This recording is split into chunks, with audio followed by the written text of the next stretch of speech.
भारतीय न्याय संहिता बीएनएस धारा 308 भारतीय न्याय संहिता 2024 ये 2024 से लागू हुई है। बाकी धारा 2023 से लागू हुई है। कुछ 2023 कुछ 2024। ठीक है, तो ध्यान रखिए।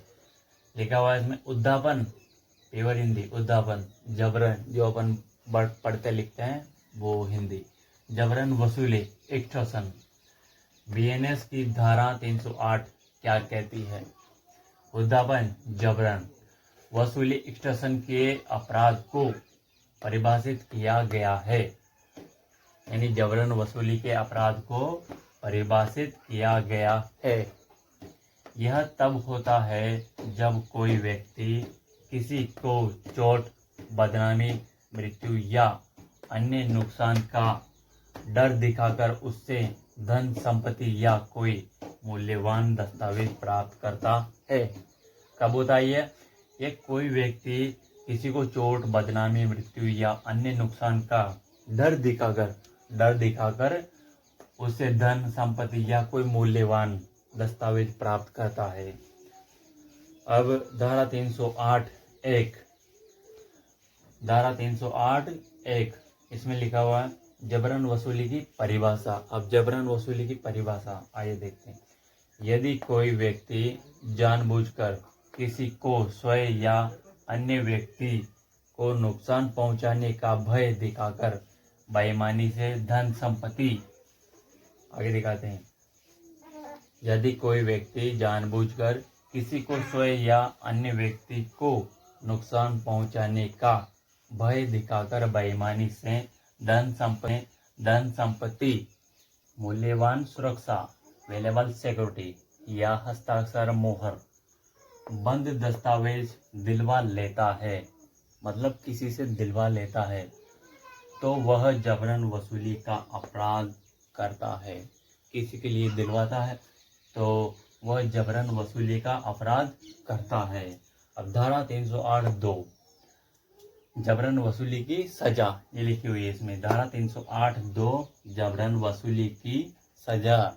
और सजा क्या है? जबरन वसूली करने वाले व्यक्ति को, जो व्यक्ति जबरन वसूली करता है उसके लिए अधिकतम 7 वर्ष तक का कारावास, ठीक है, जुर्माना या फिर दोनों हो सकते हैं। अधिकतम 7 वर्ष तक का कारावास हो सकता है या फिर जुर्माना भी, या फिर दोनों भी हो सकते हैं। धारा 308(3) जबरन वसूली के लिए डराने का प्रयास। यदि कोई व्यक्ति जबरन वसूली करने के उद्देश्य से किसी को नुकसान का डर दिखाता है या दिखाने का प्रयास करता है, मतलब जबरन वसूली के लिए डराने का प्रयास। यदि कोई व्यक्ति जबरन वसूली करने के उद्देश्य से किसी का नुकसान का डर दिखाकर या दिखाने का प्रयास करता है तो उसके लिए सजा का प्रावधान है अधिकतम 2 वर्ष तक का कारावास या जुर्माना, या फिर दोनों भी हो सकते हैं। बीएनएस धारा 308(4) मृत्यु या गंभीर चोट का भय दिखाना। यदि कोई व्यक्ति जबरन वसूली के लिए किसी को मृत्यु या गंभीर चोट, ग्रेवियस हर्ट का भय दिखाता है, क्या लिखा है इसमें? बीएनएस धारा 308(4) में मृत्यु या गंभीर चोट का भय दिखाना। अब इसका विवरण है। यदि कोई व्यक्ति जबरन वसूली के लिए किसी को मृत्यु या गंभीर चोट, ग्रेवियस हर्ट का भय दिखाता है और तो उसके लिए सजा का प्रावधान है अधिकतम 7 वर्ष तक का कारावास तथा जुर्माना, कुछ भी हो सकता है दोनों में से। बीएनएस की धारा 308 का 5 नंबर, इसमें लिखा मृत्यु या गंभीर चोट का भय दिखाना। मृत्यु या गंभीर चोट का भय दिखाना।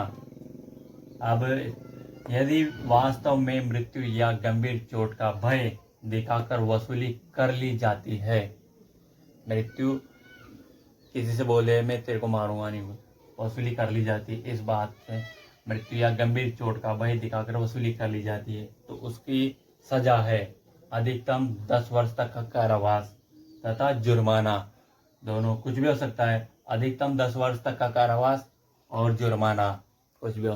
बीएनएस 308(6), बीएनएस की धारा 308(6) का गंभीर अपराध का झूठा आरोप लगाने की धमकी। इसमें प्रावधान सजा लिखा हुआ है, गंभीर अपराध का झूठा आरोप लगाने की धमकी। अर्थ, यदि कोई व्यक्ति किसी को यह धमकी देता है कि वह उस पर ऐसा अपराध जिसकी सजा मृत्यु, आजीवन कारावास या 10 वर्ष तक हो का आरोप लगा देता और इस डर से वसूली करने का प्रयास करता है।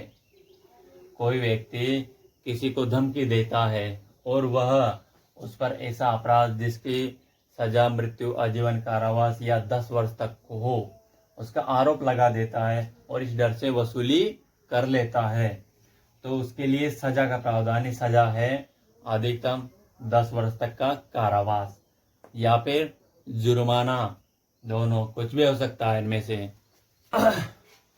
धारा 308(7), धारा 308(7), यदि ऐसे झूठे आरोप की धमकी देकर वास्तव में जबरन वसूली कर ली जाती है, सच में वसूली कर ली जाती है, तो अपराध और अधिक गंभीर माना जाता है तथा कठोर दंड का प्रावधान है। अब इसमें ऐसे लिखा हुआ है डायरेक्ट 308(7) में, धारा 308 का 7, यदि ऐसे झूठे आरोप की धमकी देकर वास्तव में जबरन वसूली कर ली जाती है तो अपराध और अधिक गंभीर माना जाता है तथा कठोर दंड का प्रावधान है। ठीक है, अब अपराध की प्रकृति संज्ञेय, इसमें पूरे 308 में इसके बारे में दिखा रहा हूं मैं। ठीक है, पूरा 308 उसमें 1 2 3 4 7 तक जितना भी है सबका अपराध की प्रकृति संज्ञेय, कॉन्जेबल, पुलिस बिना वारंट के गिरफ्तार कर सकती है, इनमें जरूरी है, और एफआईआर दर्ज कर जांच शुरू कर सकती है।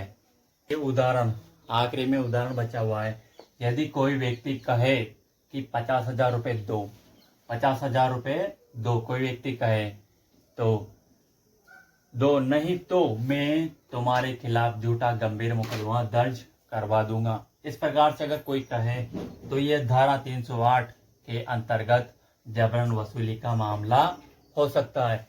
ये पूरी धारा 308 में है, 1 से लेकर 7 तक का उदाहरण है ये। ठीक है, अब जिसमें लागू होता है किसी न किसी में, मतलब सब में लागू होता है होने में तो खैर, पर सबका बताया भी है, ऐसी बात नहीं है। अब इसका भी बता रहा हूँ, और कुछ पूछना है आपको तो पूछिए बिल्कुल बेझिझक। नमस्कार।